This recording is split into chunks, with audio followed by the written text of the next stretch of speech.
our journalists, our editors understand this monster so that we are able to break down the story. And I'll touch on that later. Because we felt we have a huge responsibility in telling the story and changing the narrative, because climate change is here with us. We've seen the effects. But how do we ensure that we sensitize the public on the same? So it's my pleasure to welcome you to this important forum where we seek to bridge climate and development finance for equitable progress. As we contribute to this vital discussion, we must approach it from the perspective of gatekeepers whose mandate is to ensure that the message is simplified, factual, and impactful so it resonates with our audiences. Hence,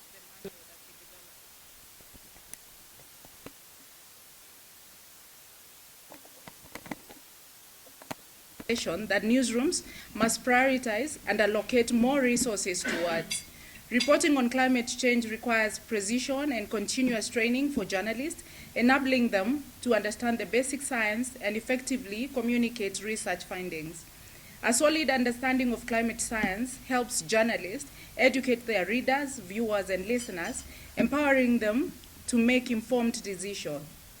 This is why we are pleased to host this forum and deepen our knowledge on development finance. I don't know how many newsrooms represented here have the science desk where we report on climate change. Nation, I see a few hands. Do we have a budget towards that?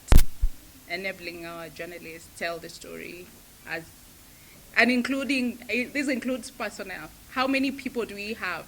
Do we have a dedicated team that is telling these stories? And how many are they? Have we prioritized this? Joe, you are the first to raise your hand. How many people do you have on your climate change science desk? How many is many? Do you have a budget for them? And I believe it's a long story for all of us. Yes, we've established this desk, but you find like one person, two people on that desk who don't have a budget. And we only tell these stories based on events. When there's AMC, that's when we go big on climate change. When there's drought, when there's floods. Isn't that the case in our newsrooms? Like, would you come with a story on climate change today and it finds its way on the top stories in the bulletin? How often do we prioritize these stories? The silence in the room speaks volumes. So as the effects of climate change become more severe, African countries remain vulnerable, facing challenges such as food insecurity, water shortages, and extreme weather events. The role of media in this context cannot be overstated.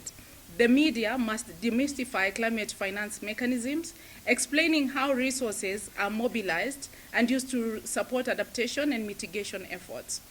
Promote accountability by tracking how funds are allocated, especially from international commitments such as the Green Climate Fund and other financial instruments. And we had this conversation earlier with Odengo and Mithika. Highlight local solutions and amplify the voices of vulnerable communities, showcasing innovative approaches to resilience and adaptation. Advocate for climate justice by emphasizing the impact on marginalized communities and holding major polluters accountable. In this dialogue, we aim to explore practical solutions to scale up climate finance without compromising development investments. How can we, as editors and journalists, help audiences understand the complexities of climate finance while ensuring transparency and inclusivity in the process? One way to address these challenges is through continuous learning. As a specialized field, climate change reporting demands that journalists stay updated on emerging trends and technologies. I don't know how often we train our people. Editors must prioritize capacity building to empower reporters with the skills and knowledge to tackle topics such as loss and damage financing, how countries vulnerable to climate change impacts are compensated for irreparable losses. Energy transitions, balancing the need for sustainable energy with economic development, carbon markets and training, trading, understanding their mechanisms, challenges, and implications for developing nations. Biodiversity and ecosystem services, linking these to climate resilience and economic sustainability. Earlier this month, Kenya Editors Guild launched a manual, I'll present it to you in a few minutes, on climate change reporting, which will soon be incorporated into the training programs of academic institutions. This is a step towards equipping journalists with the tools they need to inform the public effectively. And it reminds me also of a Swahili saying where we say, samaki mkunje angali mbichi. This is where you ask yourself, at what point do you start kunjaing this samaki? Would we start in the newsroom, or do we start at the academic institutions, where we train them while it's still in school before they join the job market, so that when they join us in the newsrooms, or when they come after we exit the newsrooms, at least they are not starting from scratch. So that's why we feel like this manual needs to be domiciled in our academic institutions, so that they gain that knowledge before exiting the institutions and joining the job market. The outcomes of COP29 in Azerbaijan will motivate us to examine how the media can contribute to public understanding of the nexus between responsibility and mitigation.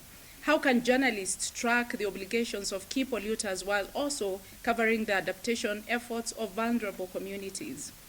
How can editors drive audience engagement to build awareness of climate goals and inspire action? The Finance Corp offers an opportunity to strengthen commitments, particularly for Africa, by ensuring promises are kept for the most vulnerable nations.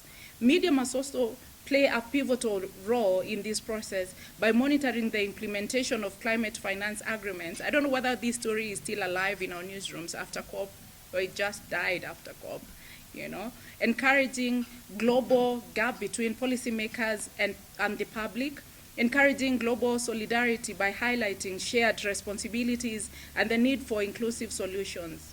Beyond climate financing, allow me to highlight a few critical challenges facing the media that must also be addressed.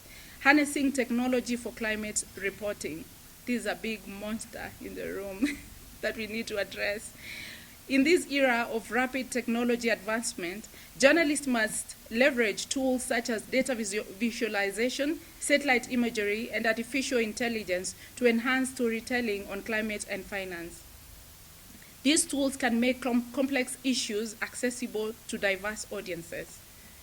2, combating misinformation and disinformation. The rise of fake news, misinformation, and disinformation fueled by technological advancements threatens the credibility of climate reporting. Media houses must invest in fact-checking mechanisms and foster collaborations to counter these challenges. I know many of us are struggling with that, setting up the fact-checking desks and sustaining those desks. It's very expensive to run them, but we still need to invest, and I'm happy that we have Mr. Moneybags in the office, in the room today. Maybe we can have that conversation. He says there's a lot of money. It's us who have not asked for the money. So I'm happy he's here, he will guide us. And we've had this conversation since AMC. He says, nyinyi ndio hamjakujia pesa. So tunakujia hiyo pesa. 3, building ethical and professional standards. As climate finance and policy debates become more contentious, journalists must adhere to highest ethical standards to avoid being drawn into politicized narratives. 4, fostering collaboration across borders. Climate change is a global issue, and cross-border collaboration among journalists can help share insights, expose disparities, and amplify the stories of those most affected.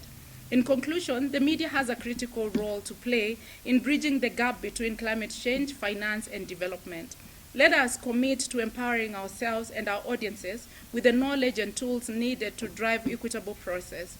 Together we can amplify solutions, hold stakeholders accountable, and champion for the voices of the most vulnerable. How many of us were in Nakuru for the convention? How was the situation on the ground, particularly on climate change, effects of climate change? Remember, we went to Menengai Crater, we went to Lake Nakuru National Park. How was the situation on the ground? Or maybe some would ask, why did we choose Nakuru over these other beautiful counties in the country? Why did we choose Nakuru? Teresa, maybe you can. I think the people ourselves, what